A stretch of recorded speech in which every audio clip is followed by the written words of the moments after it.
நம்ம சிப்பி பிரசன்னா இருக்கானே, உங்க நாட்டியத்துல மெய் மறந்து சொல்ல போனா பைத்தியமா ஒரு செலமா இது. கொஞ்சம் இரு. பைத்தியமா போய் செலவழிச்சாரா? அப்ப நிதானமா இருந்தா உனக்கே செலவு வச்சிருவான். அவரை நான் பாக்கணுமே. அவன் ஒரு கிராக்குமா, எப்ப பார்த்தாலும் கடற்கரையிலே உட்காந்துட்டு அலையே பார்த்துட்டு இருப்பான். மூடு வந்தா வேலைக்கு வருவான். அவர் வந்தாருன்னா நான் பார்க்க ஆசைப்பட்டேன்னு சொல்லுங்க. சொல்றமா, இப்போ ஒண்ணு வாங்கிட்டு போலையா?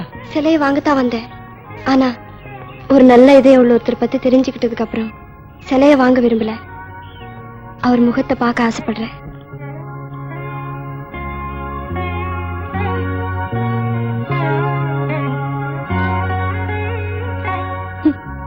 என் பிறப்புல படிஞ்ச தூசி மாதிரி என் சிலைமையிலையும் தூசி.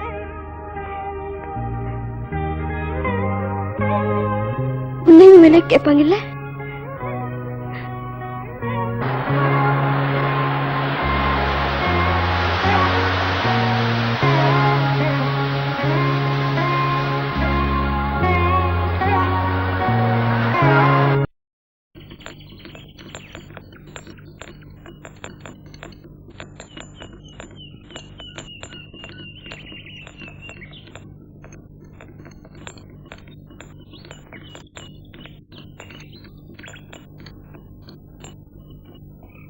வாங்க. வணக்கம். ஒளி ஓசையை நிற்காதீங்க. ஏன்? அது ஜதி ஓசையை விட இனிமையா இருக்கு. உங்களை பார்த்து பேசத்தான் வந்தேன். ஆனா இந்த இனிமையான ஒளி ஓசை கேட்டதுக்கு அப்புறம் எனக்கு ஆடணும் போல இருக்கு. அப்படியா? உங்க நாட்டியத்தை பார்த்ததுக்கு அப்புறம் நான் செதுக்கின சிலை இது. என் நாட்டியத்தை விட நல்லா இருக்குன்னு நினைக்கிறேன். ஆனா இந்த கல்லுக்கு உயிர் கொடுத்தது நீங்க. ஆனா என் ஆசைக்கு உயிர் கொடுக்க யாருமே இல்லையே. என்ன இப்படி சொல்லிட்டீங்க? உங்களுக்காக உயிர் விடுறதுக்கு தான் ஊர்ல எல்லாரும் காத்துக்கிட்டு இருக்காங்க. அப்படி உயிர் கொடுக்க நினைக்கிறவங்க என் உடம்புக்காகவா என் மனசுக்காகவா? இப்ப என்ன விஷயமா வந்திருக்கீங்க? கேட்டா தப்பா நினைக்க மாட்டீங்களே? இப்படி ஒரு பரிசுத்தமான தெய்வீகமான கலையை செய்றீங்க. ஏதோ காரணமா இந்த தொழில விரக்தி ஏற்பட்டா நீங்க என்ன செய்வீங்க? நான் ஆம்பளை, இதுக்கு வேலை இல்லைன்னா பிக் பாக்கெட் எடுக்கணும், திருடணும், ரவுடி ஆகணும். நான் பொம்பளை, என்னோட கலையில எனக்கு விரக்தி ஏற்பட்டா நான் என்ன செய்வேன் சொல்லுங்க. உங்களுக்கு எதுக்கு விரக்தி வரணும்? என்னை பொறுத்த வரைக்கும் ஆடி களைக்கிறது ஒரு நேரம், பாடி களைக்கிறது ஒரு நேரம், தனிமையில கலங்குறது ஒரு நேரம்.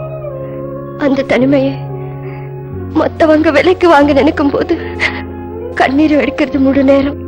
நீங்க என்ன சொல்றீங்க? நான் இப்படிப்பட்ட ஒருத்தியா இருக்கிறத விட இந்த மாதிரி ஒரு சிலையா மாறிட்டா நல்லா இருக்கும்.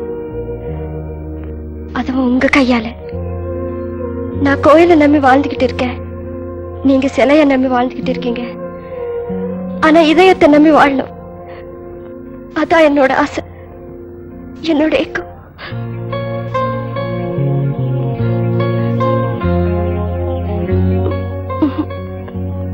நான் வரேங்க.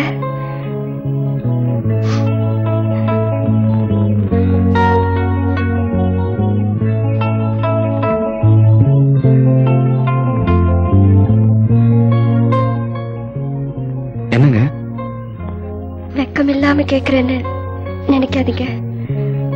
உங்ககிட்ட மனம் விட்டு பேசணும். இன்னைக்கு சாயந்தரம் நான் கோயிலுக்கு வருவேன், நீங்க அங்க வரீங்களா?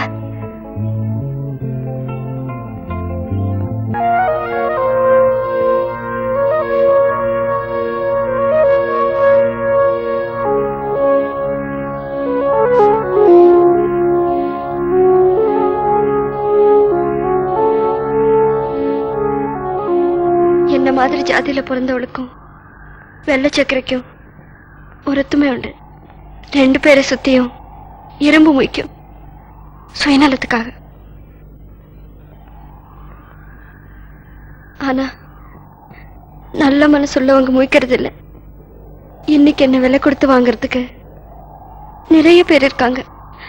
ஆனா எனக்கு தாலி கட்டி மனைவியை ஏத்துக்கிறதுக்கு ஒரு சாதாரண ஆள் கூட இல்ல. அது என் குடும்பத்தோட தலைவிதி. எங்க வீட்டுல நிறைய பூச்செடிகளை வளர்க்கிறோம், பூவும் பறக்கிறோம். ஆனா சில சமயம் எங்கேயோ ஒரு செடி பூ பூத்திருக்கும், கண்ணுக்கு தெரியாம.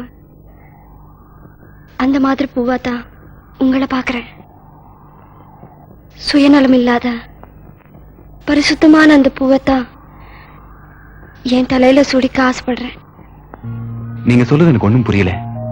உங்களை நான் மதிக்கிறேன், ஆனா உங்க வாழ்க்கையில நிறைவு ஏற்படுத்துறதுக்கு எனக்கு வழி இல்லை. நான் ஒரு நாடோடி. இன்னைக்கு நான் இங்க இருப்பேன், நாளைக்கு எங்கேயோ இருப்பேன். என்ன நம்பி நீங்க உங்க குடும்பத்தை பிரிஞ்சு வர முடியாது. எனக்குன்னு ஒரு முறை பொண்ணு இருக்கா, அவளை தான் நான் கட்டிக்க போறேன். உங்களுக்காக நான் பிரார்த்தனை பண்றேன், நீங்க சந்தோஷமா இருக்கணும்.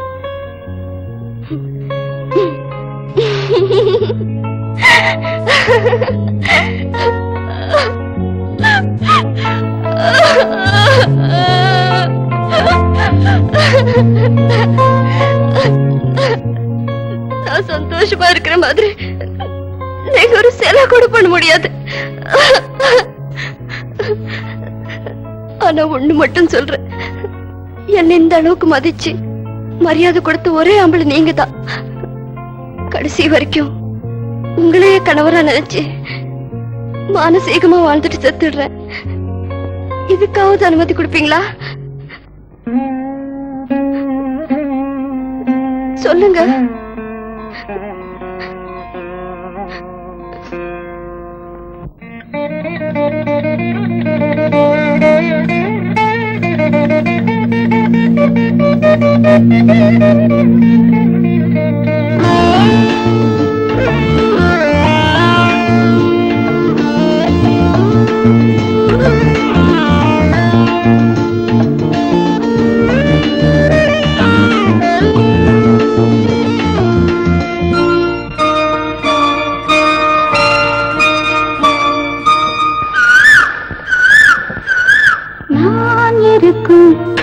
அந்த நாள் வரைக்கும் நான் இருக்கும், அந்த நாள் வரைக்கும் நெஞ்சில் வாழும் பந்தமே, சிந்து பாடும் சொந்தமே.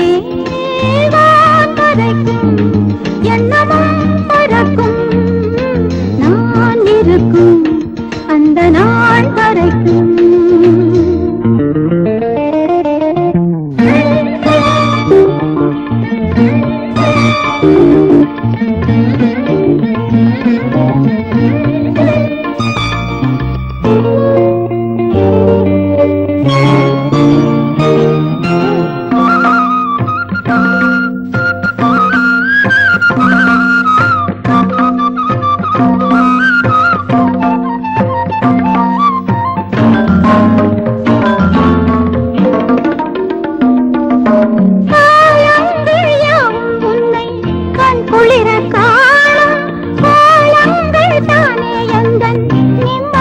போதும்